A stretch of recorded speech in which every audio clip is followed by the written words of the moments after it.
सभी भक्तों को जय श्री राम। मैं विपिन शास्त्री, श्री दुर्गा माता मंदिर, आशियाना कॉलोनी, लुधियाना, पंजाब, गुरु विपिन शास्त्री चैनल के माध्यम से आप सभी भक्तों के बीच माघ महात्म व्रत कथा लेकर उपस्थित हो रहा हूँ। 14वां अध्याय। कथा श्रवण करने से पहले हम अपने गुरु महाराज इष्ट देव का ध्यान करते हैं।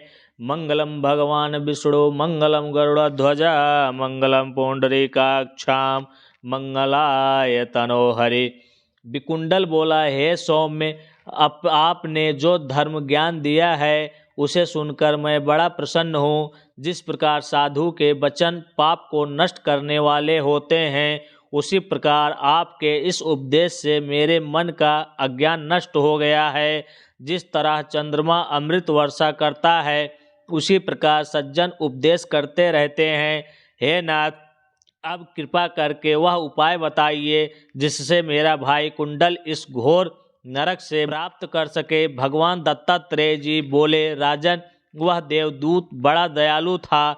उस वैश्य पुत्र के उन वचनों को सुनकर उसने एक एक क्षण तक अपनी दिव्य दृष्टि से ध्यान किया और फिर कहा, हे वैश्य पुत्र, यदि तुम वास्तव में अपने भाई से स्नेह करके उसे नरक यातना से मुक्त करना चाहते हो, तुम अपने 8 जन्म का पुण्य उसे दे डालो।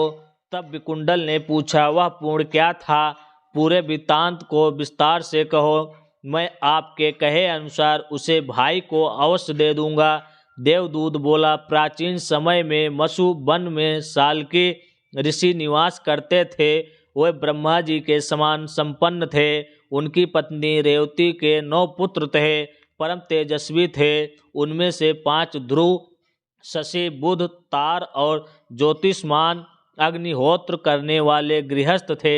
शेष 4 निमोह, जितमाय, ध्यान, काम और गुणपति विरक्त हुए। वे चारों समस्त ओर से विरक्त होकर सन्यासी बनकर एक गांव में रहने लगे। वे सदैव भगवान विष्णु के चरण कमलों का ध्यान करते हुए भोजन, शयन, निद्रा, वस्त्र आदि सभी को त्याग करते हुए जीवन व्यतीत करने लगे। उन्होंने सब कर्म त्याग दिए। चराचर का विष्णुमय देखते रहते। उस समय तुम मत्स्य देश के रहने वाले गृहस्थ ब्राह्मण थे। विचरण करते हुए वो योगी दोपहर को तुम्हारे घर आ पहुँचे। उनके स्वरूप को जान तुमने उन्हें दंडव्रत प्रणाम किया और चरण स्पर्श करते हुए मधुर वचनों से कहा, भगवान विष्णु की कृपा से मेरा जीवन सफल हो गया, जो आपके दर्शन प्राप्त हुए। तब तुमने स्नेह के वशीभूत होकर उनके चरण धोए और चरणामृत पान किया। उन सन्यासियों के चरणामृत पान के प्रभाव से तुम्हारे 7 जन्म के पाप एकदम नष्ट हो गए।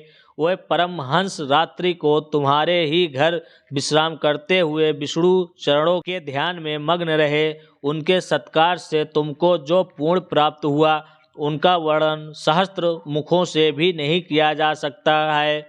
भूतों से प्राणी, प्राणियों से बुद्धिमान, उनसे मनुष्य और मनुष्यों में ब्राह्मण श्रेष्ठ हैं। ब्राह्मणों में बुद्धिमान, विद्वानों में कृत बुद्धि उसके क्रियात्मक और उनके ब्रह्मा बेका श्रेष्ठ है। ब्रह्मा बेका तीनों लोकों में श्रेष्ठ है। वह सदैव पूजा जाता है। उसके दर्शन मात्र से प्राणी के समस्त पाप नष्ट होते हैं। यही तुम्हारे 8वें जन्म का पुण्य है। इतना सुन विकुंडल ने अपने भाई के लिए अपने उन पुण्यों को दे दिया। उसका भाई नरक से छूटकर उससे आ मिला। वे दोनों दिव्य लोकों के सुखों को भोगने लगे। इस इतिहास को पढ़ने और सुनने से सभी पाप नष्ट होते हैं। विष्णु भगवान की जय।